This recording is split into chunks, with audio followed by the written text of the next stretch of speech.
द्रोणाचार्य समस्त मॉरिशस के अपने देशों में उनके 32 सिनेमा हॉल है। मॉरिशस एक टापू है जहां 5 लाख भोजपुरी बोलने वाले भोजपुरी स्पीकिंग लोग हैं। तो ये एक बहुत ही, चूंकि वो शिव भक्त की जगह है, तो ये सिनेमा महादेव गोरक्षनाथ बाबा की कृपा से अपने आप में भव्य रूप धारण कर रहा है, जो मैंने भी नहीं सोचा था। सबसे सुंदर बात है कि यहाँ क्षेत्रीय कलाकार हैं। इस फिल्म में गोरखपुर के आपको अनगिनत कलाकार दिखाई देंगे।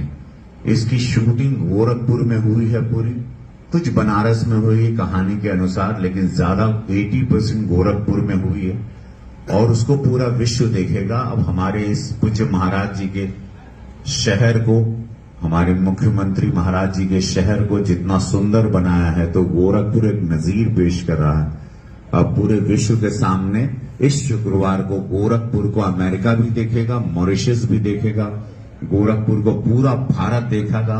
हर भाषा में जा रही है फिल्म। ये पहली भोजपुरी फिल्म है जो पैन इंडिया बनी है। आज तक भोजपुरी फिल्म कभी पैन इंडिया नहीं बनी। ये फर्स्ट भोजपुरी फिल्म है जो पैन इंडिया बनी है। ये फर्स्ट भोजपुरी फिल्म जो अमेरिका और मॉरिशस विदेशों में लग रही है। ये फर्स्ट भोजपुरी फिल्म है जिसका बजट सबसे ज्यादा है और ये महादेव का एक शहर, एक जिले के नाम पर ये फिल्म बनी है, महादेव का गोरखपुर। इसकी कहानी बहुत सुंदर है। मैं चाहूंगा कि कहानीकार खंबाड़ी सर इस पर 2 शब्द डालें।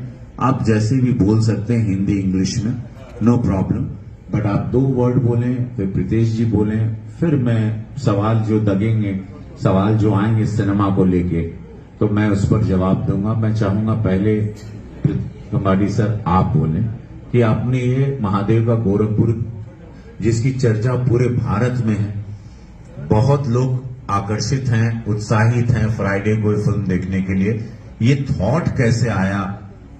ये 1400 साल पुरानी चीज कुछ है, क्या है? मेरे इतने रूप आपने कैसे रखे, अनगिनत मेरे रूप जो मैंने कभी नहीं धारण किए थे। तो ये सब सोच 2 शब्द आप कृपया इस पर रोशनी डालें।